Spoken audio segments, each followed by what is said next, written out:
जय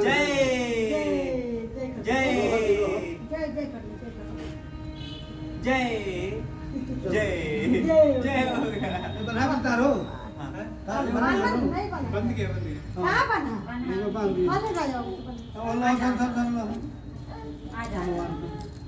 अभी छिड़े छिड़े थे छिड़े थे अभी क्रम से बोले श्री सत्यनारायण भगवान की जय। बोल भाग्य बिहारी लाल की जय। बोले कृष्ण भगवान की जय। दुर्गा मैया की जय। बोल सच्चे दरबार की जय। बोले सच्चिदानंद भगवान की जय। हाथ में रख लो पैसा रखो उन समय गिर मिला लो।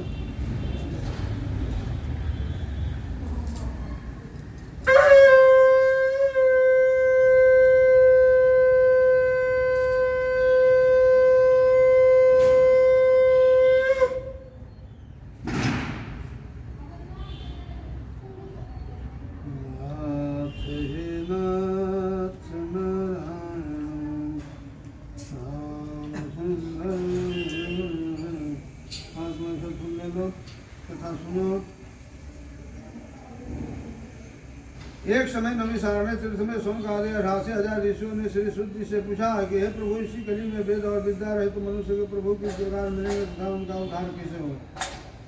इसलिए हे मनुष्य कोई ऐसा है तब इसलिए थोड़े समय में पुण्य प्राप्त हो तथा मनोवांछित फल मिले वही कथा सुनने की हमारी इच्छा है। सब शास्त्र गाथा श्री शुद्ध जी बोले कि हे वैष्णव पूजा सबने प्राणियों के हित की बात पूछी है।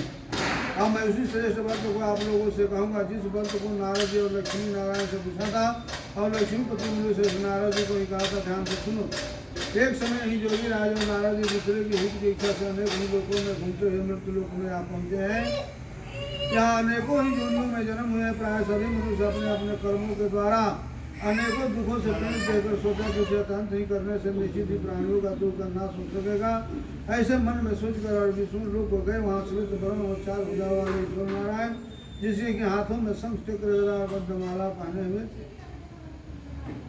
देखकर स्तुति करने लगे। हे भगवान आप अत्यंत ही शक्ति से संपन्न है। मन तथा वाणी भी आपको नहीं पा सकती। आपको आदि और मध्य और अंत नहीं। निर्गुण स्वरूपी दृष्टि के कारण भूत और भक्तों को तो दुख को नष्ट करने वाले आपको नमस्कार। स्तुति सुनकर विष्णु भगवान बोले कि हे मुनि श्रेष्ठ आपको मन में क्या है। आप किसी काम के लिए आवागमन हुआ है निश्चित करो। तब नारद मुनि बोले कि मृत्यु लोक में सब मनुष्य अनेक ही योनियों में पैदा हुए हैं। अपने अपने कर्मों के द्वारा अनेकों प्रकार के दुखों से दुखित हो रहे हैं। हे नाथ और मुझ पर दया रखते हो तो बताइए कि मनुष्य के दुख थोड़े से परतंत्र कैसे दूर हो सकते हैं। श्री भगवान जी बोले कि हे नारद जी मनुष्य की भलाई के लिए तुमने बहुत अच्छी बात पूछी है।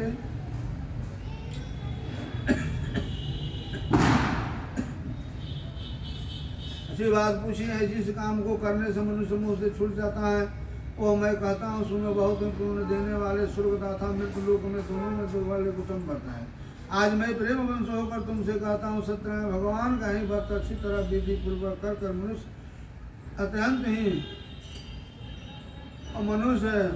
अत्यंत ही यहाँ सुख होकर मरने पर मोक्ष को प्राप्त होता है। श्री भगवान के वचन सुनकर नारद मुनि बोले कि उसी व्रत का क्या फल है, क्या विधान है और किस दिन ही व्रत करना चाहिए विचार से कहो। भगवान बोले कि दुख सुख आदि को दूर करने वाले, धन धन आदि को बढ़ाने वाले, सौभाग्य तथा संतान को देने वाले, सब स्थानों पर विजय करने वाले हैं। श्रद्धा के साथ किसी भी दिन तो अवसान के समय ब्राह्मणों और बंधुओं के साथ धर्म प्रायों को पूजा करे। भक्ति भाव से नैवेद्य केले के फल शक्कर घी दूध और दही और गेहूँ का चूर्ण और सूखे ले गेहूँ के अभाव में सठी का चूर्ण शक्कर तथा गुरु ले सब भक्षण पदार्थ जमा कर भगवान को अर्पण कर दे तथा बंधुओं सहित ब्राह्मणों को भोजन कराए। तत्पश्चात भोजन करे नित्य गीत व्याधि का आचरण कर श्री सत्यनारायण भगवान का स्मरण करते हुए समय व्यतीत करे। इसी तरह व्रत करने पर मनुष्य की इच्छा निश्चित ही पूरी होती है। विशेषकर कली काल में भूमि पर ही मोक्ष का सरल उपाय है। त्रिवे खंडे श्री सत्यनारायण प्रथम अध्याय बोलिए बिहारी लाल की जय। बोलिए सत्यनारायण भगवान की जय। बोल सच्चे दरबार की जय। बोल मनसा मैया की जय। बोल दुर्गा मैया की जय। बोले लक्ष्मी गणेश भगवान की जय।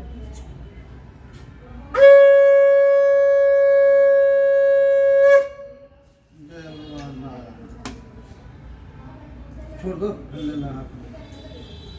दूसरा आधा सूत जी बोले कि हे ऋषियों, जिसने पहले समय में इसी ही व्रत को किया उसका इतिहास कहता हूँ, ध्यान से सुनो। सुंदर काशीपुर नगर में एक अति निर्धन ब्राह्मण रहता था। भूख और प्यास से बेचैन रहती थी, पृथ्वी पर घूमता था। ब्राह्मण से प्रेम करने वाले भगवान ने ब्राह्मण को दुखी देखकर बूढ़े ब्राह्मण के रूप धारण कर उसके पास जाकर आदर के साथ ही पूछा कि हे विप्र, तुम नित्य ही दुखी हो पृथ्वी पर क्यों घूमता है? श्रेष्ठ ब्राह्मण ने सब मुझसे कहो, मैं सुनना चाहता हूँ। ब्राह्मण बोला कि मैं निर्धन ब्राह्मण हूँ, इच्छा के लिए पृथ्वी पर फिरता हूँ। भगवान, यदि आप इसका उपाय जानते हो तो कृपा करके कहो। वृद्धि ब्राह्मण बोला कि श्री सत्यनारायण भगवान का मनोवांछित फल देने वाले हैं, इसलिए हे ब्राह्मण तुम उसका ही पूजन करो। पूजन करे ब्राह्मण, तुम उसका ही पूजन करो, जिसके करने से मनुष्य सब दुखों से मुक्त हो जाता है। ब्राह्मणों का व्रत का सारा ही विधान बदलाकर बूढ़े ब्राह्मण के रूप धारण करने वाला सत्यनारायण भगवान अंतर ध्यान हो गए। जिस व्रत को वृद्धि ब्राह्मण ने बताया है, मैं उसे अवश्य करूंगा ही। नीचे करने पर उसके रात में नींद नहीं आई। सवेरे उठकर श्री सत्य भगवान का व्रत करने का निश्चय कर दिया और भिक्षा मांगने के लिए चल दिया। उसी दिन उसके भिक्षा में बहुत ही धन मिला, जिसे कि बंधुओं के साथ उसने सत्यनारायण भगवान का व्रत किया। इसके करने से वह ब्राह्मण सब दुखों से छूटकर अनेक प्रकार के संपत्ति से युक्त हुआ। उसी समय वह ब्राह्मण हर मास ही व्रत करने लगा। इसी तरह सत्यनारायण भगवान के व्रत को जो कर लेगा वह मनुष्य सब दुखों से छूट जाएगा। इसी तरह नारद जी और नारायण जी से कहा व्रत मैंने तुमसे कहा कि हे विप्र, मैं अब क्या कहूँ? ऋषियों बोले कि मुनि ईश्वर, संसार में इसी विप्र से, इसी ब्राह्मण से सुनकर किसी ने इसी व्रत को किया है। हम सब सुनना चाहते हैं, इसलिए हमारे मन में श्रद्धा है। सूत जी बोले कि हे मुनियों, जिसने इसी व्रत को किया है वह सब सुनो। एक समय एक ही ब्राह्मण धन और ईश्वर के अनुसार बंधु के साथ व्रत करने को ही तैयार हुआ। उसी समय एक लकड़ी बेचने वाले बूढ़े आदमी आया और 12 बोझ की लकड़ियों को रहकर ब्राह्मण के मकान में गया। प्यास से दुखित हो लकड़हारा उनको व्रत करते हुए देखकर विनय के साथ पूछने लगा कि हे राजन, भक्ति चीज से आप यह क्या कर रहे हैं? इसे सुनने की मेरी इच्छा है, तो आप मुझे बताइए। व्रत करते हुए देखकर ब्राह्मण ने नमस्कार कर कहने लगा कि आप यह क्या कर रहे हैं?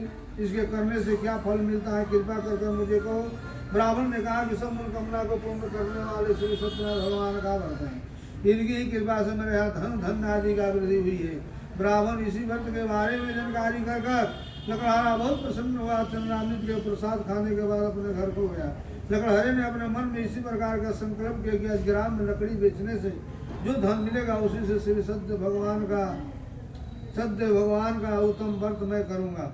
यह मन में विचार कर बूढ़े आदमी लकड़ियां अपने सिर पर रखकर जिस नगर में धनवान लोग रहते थे ऐसे सुंदर नगर में ही गया।